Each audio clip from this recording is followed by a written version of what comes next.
So, in about 5 months' time, Nigerians will go to the polls in presidential elections. One of the leading contenders is Peter Obi of the Labour Party. And with him in that race are Atiku Abubakar of the PDP, Bola Ahmed Tinubu of the APC, and Rabiu Kwankwaso of the NNPP. It's expected to be one of the most important votes since Nigeria returned to democracy in 1999. And the battle between the 4 frontline candidates, as well as 14 others who are vying for the top job, begins in earnest today, the official start of the campaign season. So how will they win over the voters in a country in which politics often feels a world away from the daily struggles of most Nigerians? How can they convince a skeptical electorate that they are the one who should be chosen at this specific point in the history of Nigeria to bring this country back to the right path of rectitude? Well, to attempt to answer those questions, I'm suitably delighted to say that the presidential candidate of the Labour Party, Peter Obi, joins me now in the studio. Thank you so much for being here. Thank you for inviting me. Long day for you then? Very long day, starting out day, having to go to Jos and then coming back from Jos. Very long day. Well, we appreciate your tenacity and the fact that in spite of the length of the day, you made it as you promised you would. Help us reimagine Nigeria if you win. What will this country be like under your watch? Well, you've said it. Whoever assumes office next year as the president of Nigeria will be faced with an array of daunting task that he needs to deal with. At times looking so insolvable or huge that it can even scare you. But like I said, as difficult as it looks, it is not insolvable. There's quite number of areas to start with. And for me, the number one thing is security.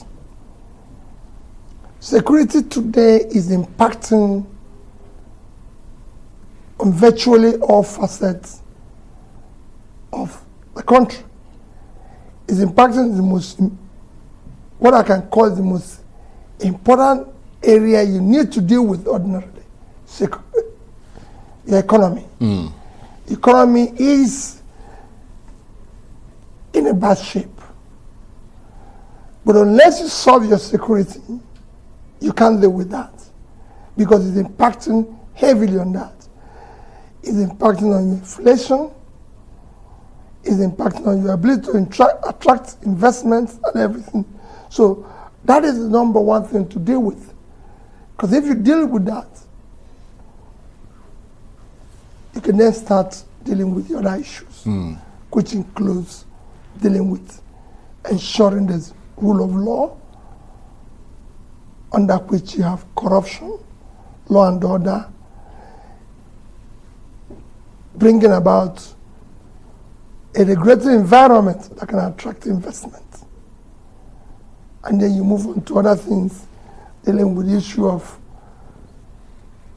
human capital, issue of some physical infrastructure like power, and everything. So security, top of your in tray. Number one. But obviously, as you said, a very dark cloud hanging over this country with regard to insecurity in general, kidnapping, banditry in particular. How would you go about actually lifting that dark cloud? Well, I've said it repeatedly. You need to be decisive.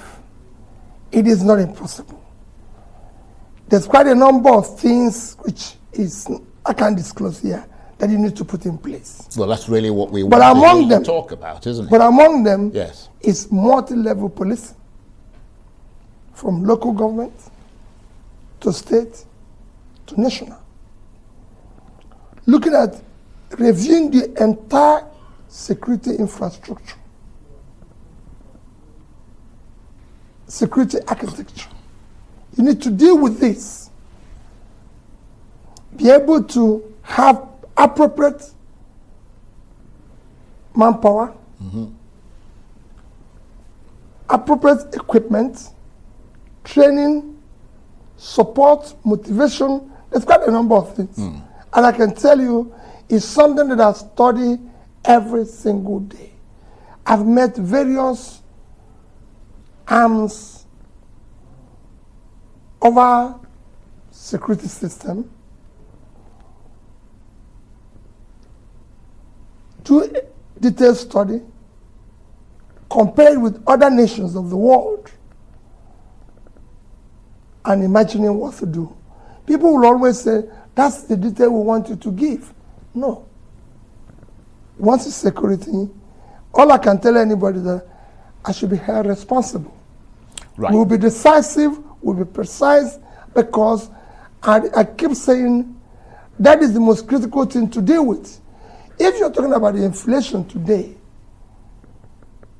the first thing you need to deal with is the food inflation. And that can happen unless you get your farmers back to the farms. And they are not there because of insecurity. So you need to get them back, support them with implements and what they require to grow more food. Your biggest physical asset today is the vast land in the north, which you need to cultivate. I just came back from Jos. We ordinarily, if things were working today, we should have a factory for chips, especially now that you have fast foods all over the place. Because you can grow potatoes there and everything. You could have coffee, everything, but the farmers are not there. And I asked them, they can't go to farm because of insecurity. So for you to turn around the country economically, you need to deal with that. And it must be decisive. For you to attract foreign investment, local investment,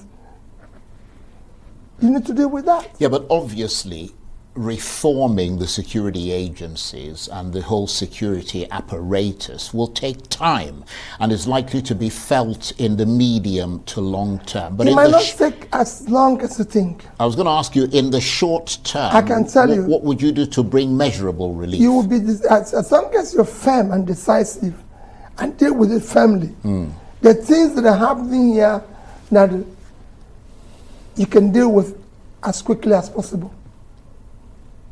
You know, of course, that from your own experience, you've been in office as a governor, that running for office is very different from actually being in office. Because if you win, that's when it really hits you, and that's when you ask yourself what you got yourself into in a country where victory has so many variables and so many implications. How would you hit the ground running? What would your entree look like? You've talked about security, you've talked about the economy. What else? Agree and disagree, because I've been in it. This is the time to learn. This is time to ask questions. This is time to listen about what you need to do when you get into office. Getting into office and start saying what you saw when you got in, I think it's not the right thing. No, I think what I mean... So when you get in there, yes, you should already have an idea, a belief of what you want to do. yes. I've been there before. But then when you get in, the picture is often different. No, when you not much. Right. It might be, but a little bit. Right, okay. Because you have taken time to say, well, listen, I'm going to do this. I'm going to do this. I'm going to do this. That was why when I started in my previous experience, I hit the ground running from day one. And that was why I was impeached within 6 months, because people saw things change very quickly. Yeah, but that's exactly what people want to hear about, how you're going to balance the promises you make in the campaign, about all the things you're going to deal with. And, you know, what your strategy is going to be when you get in. What I can assure you is that, and I say it, I should be held responsible. And wherever I talk now, and I say, people, I want you to put on tape. I'm not talking through spokesperson. I'm talking to you directly. So you know that I'm going to do this. And you can go and ask questions in my previous engagement or involvement, whether what I say. So what we're going to see now is that all of us are going to say the same thing. All of us are going to promise the same thing. 18 of us. It is a question of who can we trust? Who can we believe? Can we look back and say, what this person said in the past, did he or she accomplish that? Or even attempt to? You might not achieve 100% result, but people will see 100% effort. And I can tell you, you can do it from day one. And are you prepared for the other outcome, the possibility that you might come tantalizingly close but still lose? Well, it's an election. It's like going into a match. I'm there to win. And that is my commitment. And I don't think I will lose. Because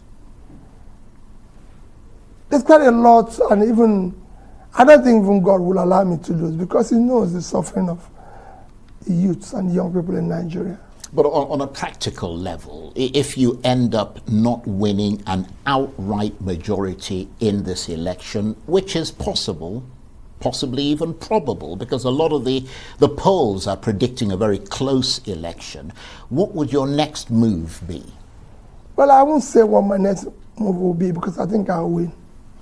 And if you had to reach out to another of the candidates to form some sort of coalition or alliance, who would it be?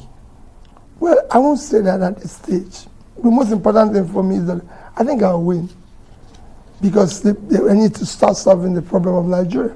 Right. But in terms of ideology, if there is any such thing in Nigerian politics and practice, what are the differences between you and Atiku Abubakar of the PDP, for instance? I mean, you both belonged to the PDP before you left the party, and you were, of course, his running mate in 2019. I mean, so presumably you share some similarity in terms of your political philosophy and approach.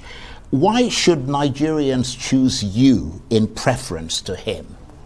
Well, first let me tell you, I said it before, there's no different ideology between all of us who are running. Our politics has not matured where you have different ideologies and different beliefs and everything. We are at what you can call developmental level. So there's not much difference. What we are competing today, or what Nigerians need a choice before the end, of all these people promising the same thing, who can we trust? So what we're selling now is trust. Right. I understand that. And what we're selling now is character.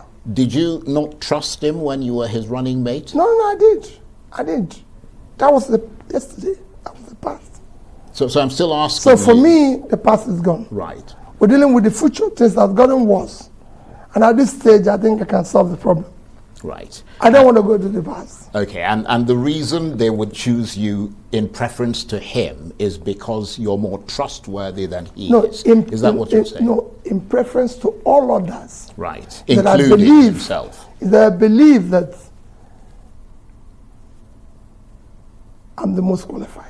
Right. Now let's move away from that and talk about the issue of things like fuel subsidies, which are clearly a huge drain on resources which can be used for the development of Nigeria, which we all know those fuel subsidies are simply unsustainable. Would you have the political will to remove fuel subsidies if you became president and risk the wrath of the very powerful unions that are a big part of your Labour Party? Everybody saw listened to my speech at the Lagos Chamber of Commerce.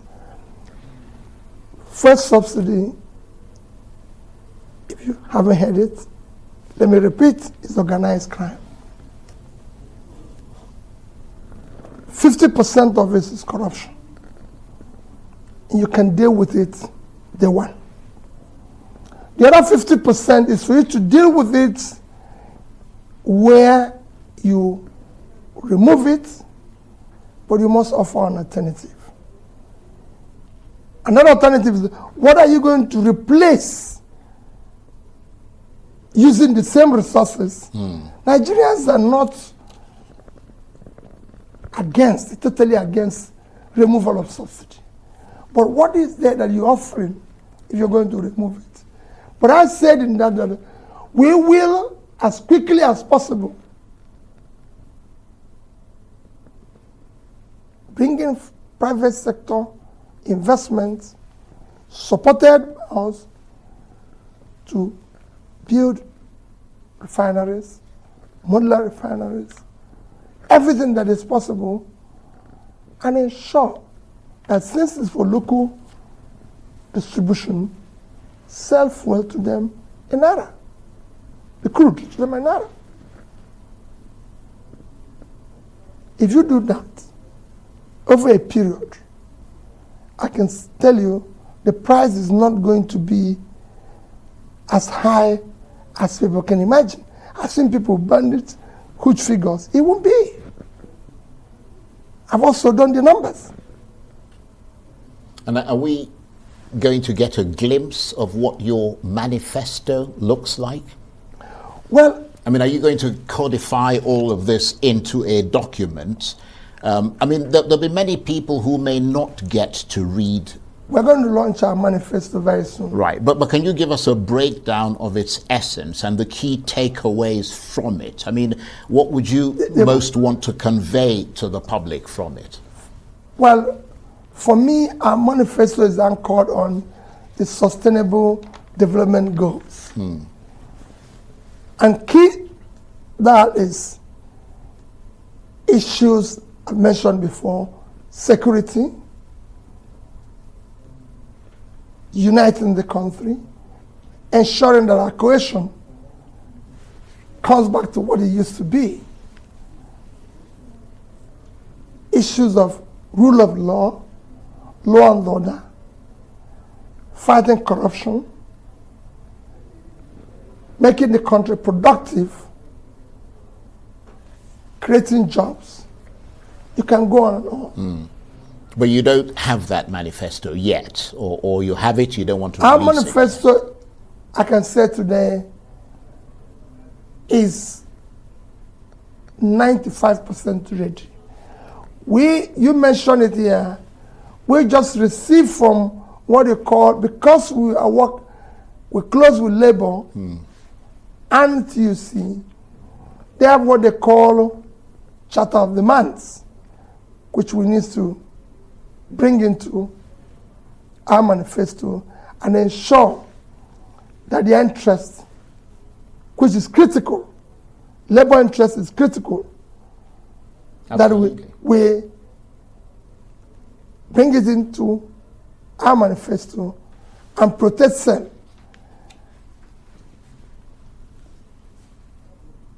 Right, and let me move into the foreign policy area, which is obviously critical for you because you're going to be working within the international community.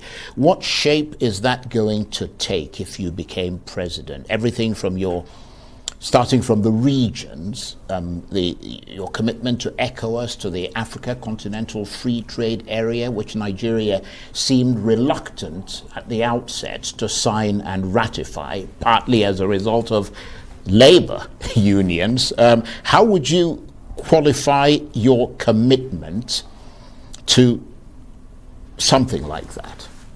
First is that our foreign policy will remain Africa focused. It is critical, but what is important is that we have to deal with domestic issues.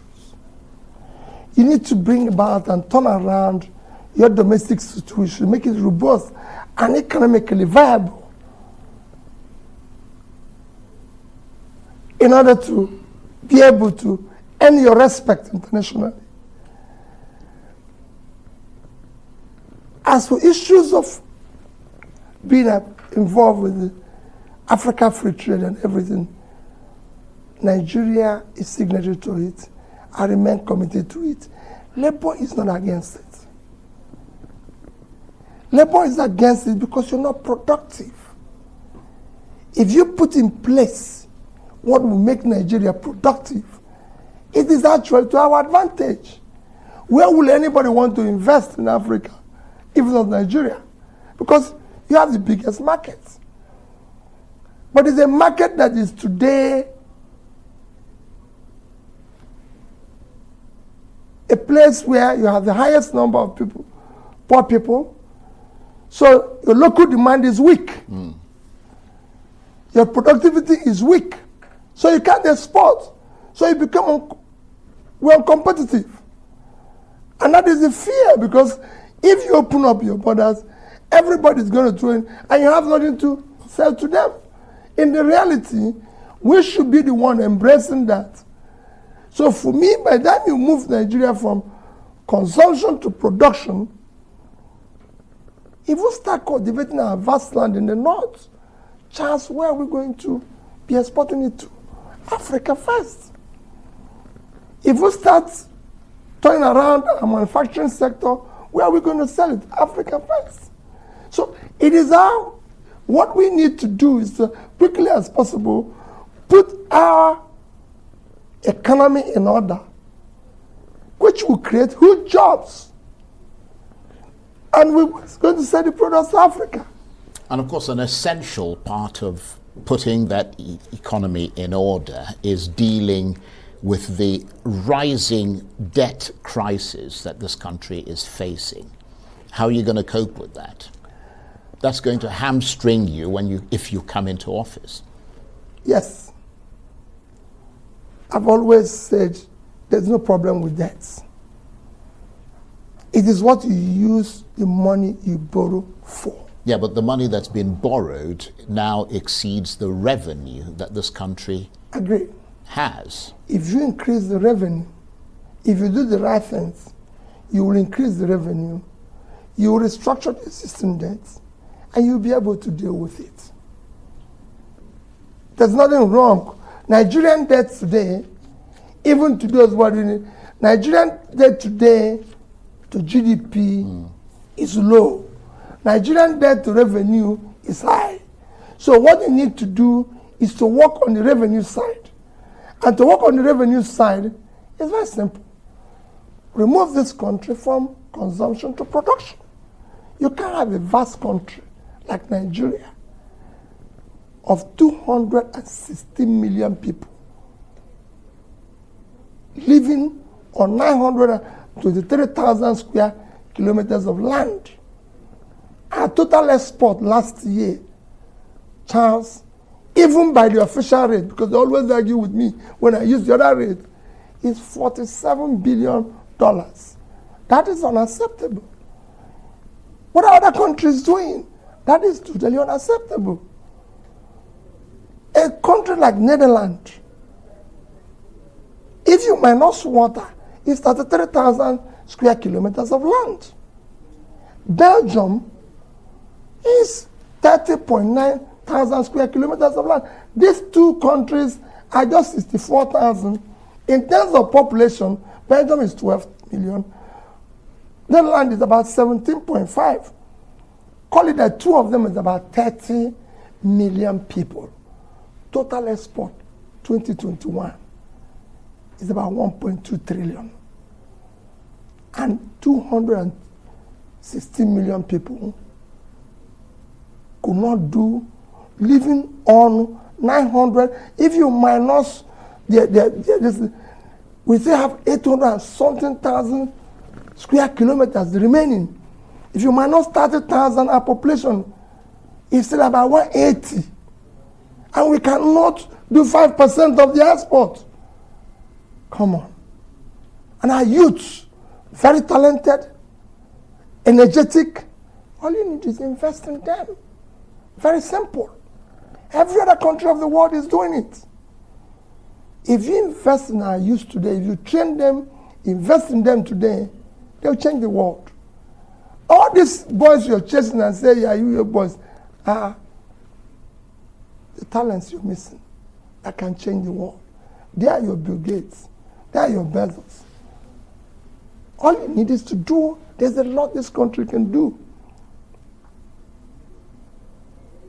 So it's a question of turn it around, increase your revenue, because the more you put people out of poverty, you're not getting revenue today because you have 100 million people living in poverty.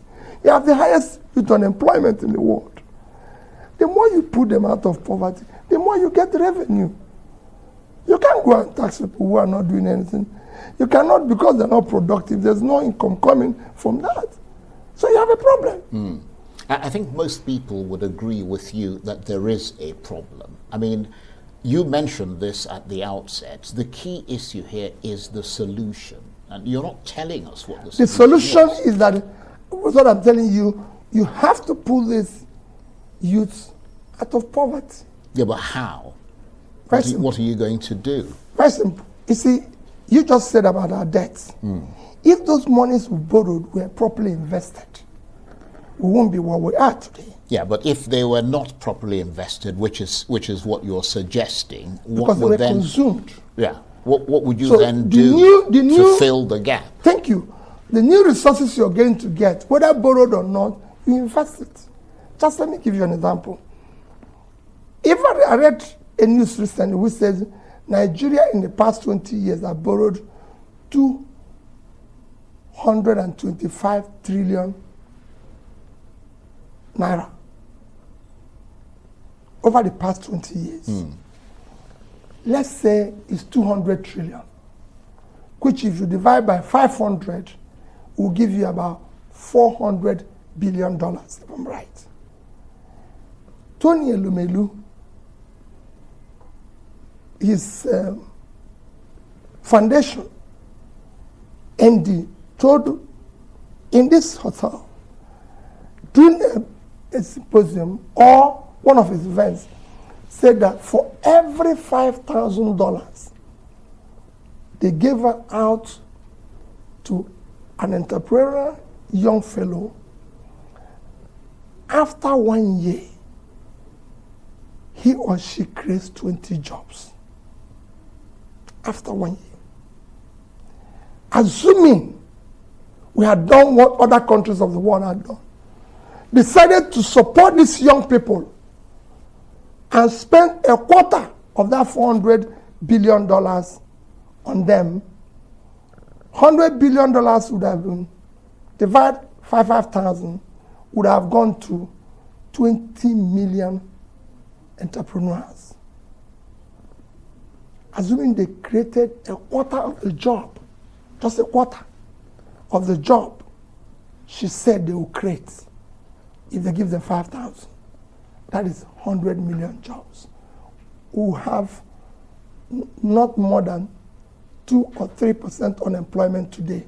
That's what the country of our size needs. Indonesia have less than 10%. There's 220 something percent. That's the country of our size. Vietnam. All these countries have unemployment less than 10%. That's where we should be if we had done the right things. And you can still do it. It will be difficult. As I said, it will be difficult, but it's not impossible. There's areas you can start today dealing with. When I talk about insecurity, your greatest source of foreign exchange revenue today, 50% or more is stolen. Oil. These are where you have to provide security, ensure you earn those money, curtail your corruption, deal with cost of governance, deal with issues of subsidy. All this, when you deal with them, you bring down your exposure to a manageable level, which gives you room to earn more revenue, gives you room to even borrow more, but this time strictly for investment, not for consumption. If you remove subsidy today, management of your debt comes to a level you can manage it. Helps your inflation, because this is what is physical recklessness that is what's in our inflation today. It's physical recklessness that is pushing our exchange rate towards out. There's so many things you can deal with. And these things are not difficult. And if, I mean, you've used the term restructure a number of times. I mean, you talked about restructuring the security services, you talked about restructuring the economy and all the rest of it. Are we likely to see a major political and fiscal restructuring of Nigeria if you win, as some of your key supporters are demanding, or you're not likely to go that far? No, remember, I said we need to restructure the country.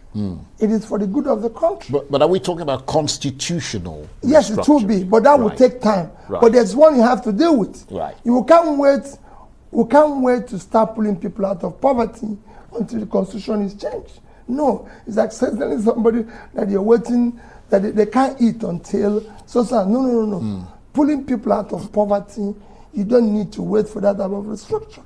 Dealing with issues of security, you don't need to wait for constitutional